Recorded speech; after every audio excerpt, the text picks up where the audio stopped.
ایک بار پھر چوتھا وزیر اعظم بن کر پوری دنیا کو دکھائیں گے، مگر پتوں کے ہیر پھیر میں گیم الٹ گئی۔ پھر ایسا محسوس ہوا کہ نواز شریف کو بڑے ارمانوں کے ساتھ، بڑی خواہشات کے ساتھ، بسم اللہ الرحمن الرحیم، السلام علیکم، امید کرتا ہوں اللہ کے فضل و کرم سے آپ سب خیریت سے ہوں گے۔ اب تو سیاست بھی بے اصول ہو گئی ہے۔ پہلے تو ایسا ہوتا تھا کہ جو عوام کو دکھایا جاتا تھا، چاہے پس پردہ میں جو مرضی منصوبہ بندی ہو رہی ہو، چاہے پس پردہ میں کسی بھی سیاسی حکمران سے پہلے ہی، الیکشن سے پہلے ہی بات چیت ہو چکی ہو سکتا ہے کہ الیکشن تو صرف ایک بہانہ ہی ہو، مگر جس شخص سے الیکشن سے پہلے سارے معاملات طے ہو جاتے تھے وہی الیکشن کے بعد اس ملک کا وزیر اعظم بنتا تھا۔ اور یہی بات رجیم چینج سے لے کر اب تک پاکستانی عوام سمجھ چکی ہے، مگر اس دفعہ پاکستانی عوام کے ساتھ ساتھ کچھ سیاستدانوں کے ساتھ بھی ہاتھ اٹھایا۔ اچھی طرح یاد ہے جب پی ڈی ایم کی حکومت آئی اور ملکی معیشت کو جب وہ سنبھال نہ سکی، بری طرح ناکام ہوئی، عوام کی نظروں میں زیرو ہو گئی، یہ کہا جانے لگا کہ اس وقت کے وزیر اعظم شہباز شریف اچھی کارکردگی نہیں دکھا سکے، مگر جب میاں محمد نواز شریف ملک وطن واپس آئیں گے تو سب کچھ سنبھال لیا جائے گا۔ کچھ ایسی باتیں ہم نے اپنے ارد گرد کے ساتھیوں سے بھی سنی۔ بہت سے لوگ اس بات کی توقع رکھتے تھے کہ میاں محمد نواز شریف اس ملک کو کچھ نہ کچھ سنبھالا ضرور دیں گے۔ کسی کے جملے اس طریقے سے بھی ادا ہوئے تھے، نواز شریف کے واپس آنے سے پہلے ہی مہنگائی کچھ نہ کچھ کنٹرول ہو رہی ہے، چیزوں کی قیمتیں کم ہو رہی ہیں، جب نواز شریف اس ملک کا وزیر اعظم بنے گا تو بہت حد تک مہنگائی نیچے آ چکی ہوگی۔ پھر ایسا محسوس ہوا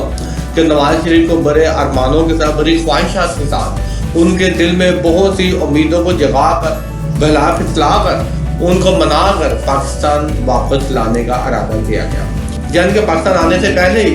نہ صرف اس خواہش کو نواز شریف کے دل میں جگایا گیا کہ آپ پاکستان کے چوتھے وزیر اعظم، بلکہ پاکستانی عوام کو بھی مختلف میڈیا کے ذریعے یہ بات پہنچائی جانے لگی کہ میاں محمد نواز شریف بطور چوتھے وزیر اعظم واپس آ رہے ہیں۔ الیکشن سے پہلے ہی اخباروں میں اس بات کی خبر زینت بنی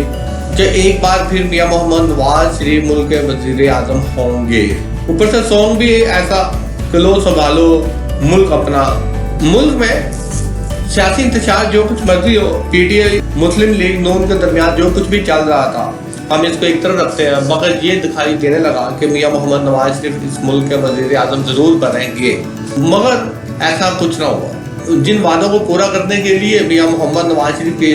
لیے راستوں کو ہموار کیا گیا، پی ٹی آئی کو دوبارہ کے ساتھ لگایا گیا، یہاں تک کہ الیکشن کو ہینڈل کیا گیا، مگر ہوا گیا، اس عوام کے ساتھ بھی ہاتھ ہوا، اور خود میرے خیال میں میاں محمد نواز شریف کے ساتھ بھی کوئی بہت اچھا کھیل کھیل گیا۔ وہ خبر جو مختلف نیشنل چینلز پر چل رہی تھی، پرنٹ میڈیا ہو یا الیکٹرانک میڈیا، آج دن یہی سننے کو ملتا تھا کہ میاں محمد نواز شریف وزیر اعظم ہیں، اس ملک کو چلائیں گے، اور وہ یہ صلاحیت بھی رکھتے ہیں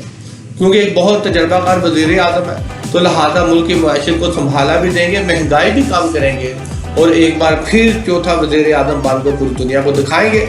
مگر پتوں کے ہیر پھیر میں گیم الٹ گئی، وہ ساری باتیں دھری کی دھری رہ گئی، اب کی سب جھوٹی ہوگی، وہ وعدے پورے نہ ہو سکے،